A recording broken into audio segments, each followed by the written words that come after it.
बहुत समय पहले की बात है। एक गांव में एक दूध वाला रहता था। उसका नाम गिरधर था। वह अपनी पत्नी और अपने एक बेटे के साथ रहता था। उसके पास एक ही गाय थी। वह बहुत प्यारी थी, मगर वह बहुत कम दूध दिया करती थी।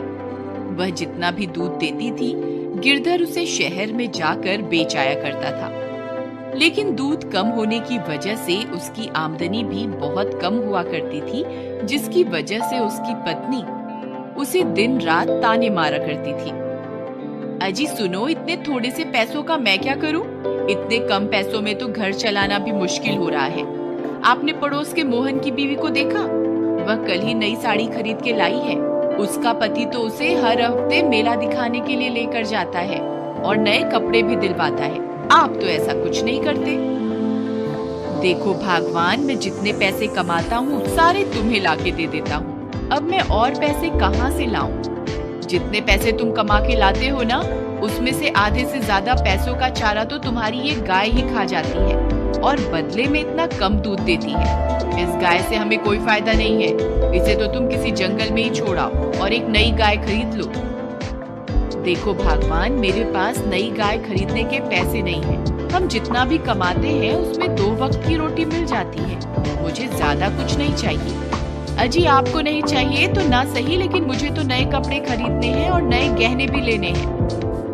देखो भगवान, मुझे और परेशान मत करो। रात बहुत हो गई है और मुझे सोने जाना है। इतना बोलकर गिरधर वहाँ से चला जाता है। पत्नी सोचते हुए, कोई तो उपाय होगा जिससे हम ज्यादा मुनाफा कमा सके।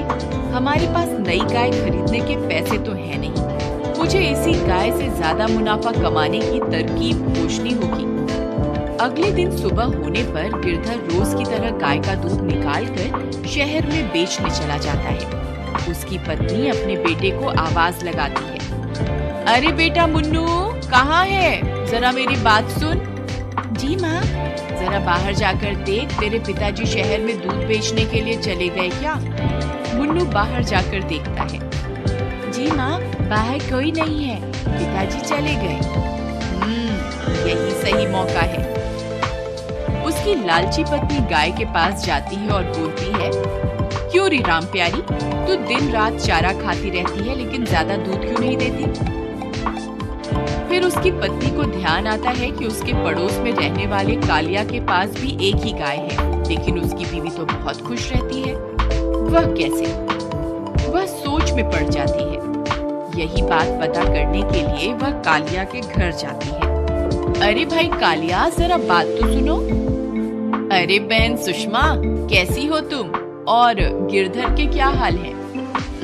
अरे हाल चाल तो मत ही पूछो, बहुत बुरे हाल है। हमारी गाय तो ज्यादा दूध ही नहीं देती। इतने कम दूध में कोई मुनाफा नहीं हो रहा। तुम्हारे पास भी तो एक ही गाय है, किंतु तुम्हारी गाय तो बहुत सारा दूध देती है। वह कैसे? बहन, एक राज की बात बताऊं, किसी से कहना नहीं। मैं शहर से एक इंजेक्शन लाया हूँ, जिसे अगर गाय को लगा दो तो बस 4 गुना ज्यादा दूध देती है। अरे दैया, ऐसा भी कोई इंजेक्शन होता है क्या? हाँ बहन, मैं तो अपनी गाय को वही इंजेक्शन देता हूँ, तभी तो मेरी गाय ज्यादा दूध देती है। अरे भैया, मुझे भी ऐसा इंजेक्शन दे दो ताकि मैं भी कुछ मुनाफा कमा सकूं। जरूर, क्यों नहीं, ये लो। लेकिन ध्यान रखना, गिरधर को पता ना चले। अगर उसे पता चल गया तो तुम्हारी और मेरी शामत आ जाएगी। हाँ हाँ, किसी को कुछ पता नहीं चलेगा। फिर उसकी पत्नी कालिया से इंजेक्शन लेकर अपने घर वापस आ जाती है और घर पहुँचते ही चुपके से अपनी गाय को इंजेक्शन लगा देती है। फिर अगले दिन रोज की तरह गिरधर अपनी गाय का दूध निकालता है। अरे ये क्या, आज तो पूरी बाल्टी भर गई, फिर भी दूध बंद ही नहीं हो रहा। लगता है भगवान ने मेरी लालची पत्नी की बात सुन ली। शायद अब हमारे अच्छे दिन आ जाए। अब शहर चलता हूँ और जो भी मुनाफा होगा उससे अपनी बीवी के लिए कुछ नए कपड़े खरीदूंगा। शाम होने पर गिरधर अपनी बीवी के लिए कुछ नए कपड़े लेता है। उसकी बीवी नए कपड़े पाकर खुश हो जाती है। कुछ दिनों तक ऐसा ही चलता रहा। गिरधर की लालची पत्नी रोज अपनी गाय को इंजेक्शन लगा देती और गाय ज्यादा दूध देने लगती और गिरधर शहर जाकर दूध बेचता और जो भी मुनाफा होता वह सारा का सारा अपनी बीवी को दे देता। फिर एक दिन गिरधर की पत्नी रोज की तरह गाय को इंजेक्शन लगाने जाती है। गाय भी समझ चुकी थी कि ये लालची औरत उसे इंजेक्शन लगाने आ रही है। जैसे ही सुषमा उसे इंजेक्शन लगाती है, गाय छटपटाने लगती है। सुषमा, अरे आज क्या हो गया तुझे? इतना क्यों छटपटा रही है? एक जगह ठहर तो सही, रुक जा, इंजेक्शन तो लगाने दे। लेकिन गाय बहुत ज्यादा छटपटाती है और उसे इंजेक्शन नहीं लगाने देती। अरे बेटा मुन्नू, जरा मेरी बात तो सुन। जी माँ। मुन्नू बेटा, हमारी गाय की तबीयत थोड़ी खराब हो गई है, इसलिए मुझे इसे इंजेक्शन देना होगा। जरा तू इसे पकड़ के रख ताकि मैं इसे इंजेक्शन लगा सकूं। जी माँ, मैं अभी पकड़ता हूँ। फिर जैसे ही सुषमा उसे इंजेक्शन लगाने लगती थी, गाय फिर से छटपटाती है और इंजेक्शन गलती से मुन्नू के हाथ में लग जाता है। मुन्नू जोर से चिल्लाता है, अरे मर गया, हाय हाय। अरे ये क्या किया माँ? ये इंजेक्शन तो मुझे लग गया। हे भगवान, ये मुझसे क्या हो गया? अब क्या होगा? फिर रात होने पर मुन्नू की तबीयत खराब हो जाती है। अरे बेटा मुन्नू, सुबह तक तो तुम ठीक थे, ये अचानक तुम्हें क्या हो गया? पिताजी, सुबह गाय की तबीयत खराब होने की वजह से माँ गाय को इंजेक्शन लगा रही थी और गलती से वह इंजेक्शन मुझे लग गया। लेकिन सुबह तो गाय की तबीयत ठीक थी। पत्नी डरते हुए, नहीं, आपके जाने के बाद उसकी तबीयत थोड़ी खराब हो गई थी, तो मैंने पड़ोस के कालिया से एक इंजेक्शन लेकर उसे लगाना चाहा था, तभी गलती से वह इंजेक्शन मुन्नू को लग गया। गिरधर समझ जाता है कि वह इंजेक्शन किस लिए था। गिरधर गुस्से में, मैं जानता हूँ भगवान, तुम कालिया से वह इंजेक्शन क्यों लेकर आई थी। अपनी चोरी पकड़ी जाने पर उसकी पत्नी बहुत शर्मिंदा हो जाती है।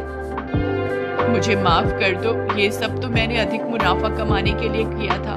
मुझे क्या पता था कि वह इंजेक्शन एक दिन मेरे बेटे को ही लग जाएगा। गिरधर, भगवान, आज उस इंजेक्शन की वजह से जब तुम्हारे बेटे की तबीयत खराब हुई तभी तुम्हें एहसास हुआ ना।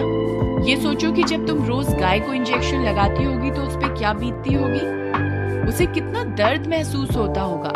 गाय तो बेजुबान है, इसलिए अपना हाल बता भी नहीं सकती, और हम लालची इंसान थोड़ा ज्यादा मुनाफा कमाने के चक्कर में इन बेजुबान जानवरों का फायदा उठाते हैं। अपने पति की बात सुनकर वह बहुत ज्यादा शर्मिंदा हो जाती है और अपने किए हुए की माफी मांगती है।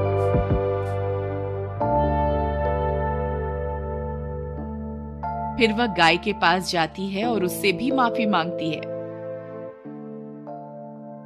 और गाय भी उसे मुस्कुराकर माफ कर देती है।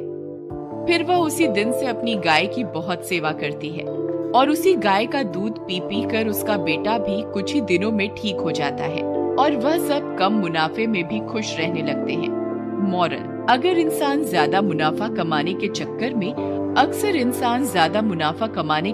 में बेजुबान जानवरों का फायदा उठाते हैं और बेचारे जानवर बेजुबान होने की वजह से कुछ बोल भी नहीं पाते और हम इंसानों का जुल्म चुपचाप सहते रहते हैं। अक्सर आपने देखा होगा, सड़क पर गाय लावारिस हालत में घूमती रहती है और पॉलीथीन खाने की वजह से दम भी तोड़ देती है। हमें पॉलीथीन का इस्तेमाल भी कम से कम करना चाहिए और अगर आपको कोई गाय पॉलीथीन खाते हुए दिखाई दे तो उसे रोकना चाहिए। क्या पता आपके इस कदम से किसी बेजुबान की जान बच जाए। अक्सर चुनौतियों से, संघर्षों से हम डरते हैं, लेकिन संघर्ष ही तो है जो हमें और अधिक मजबूत करते हैं और जिंदगी की कठिनाइयों से लड़ने की हिम्मत देते हैं और हमें सक्षम बनाते हैं, कुछ भी कर पाने के और कुछ भी कर गुजरने के। इसलिए जिंदगी में कभी भी कोई चुनौती आई तो उसे घबराइए मत, बल्कि हंसकर उसका सामना कीजिए।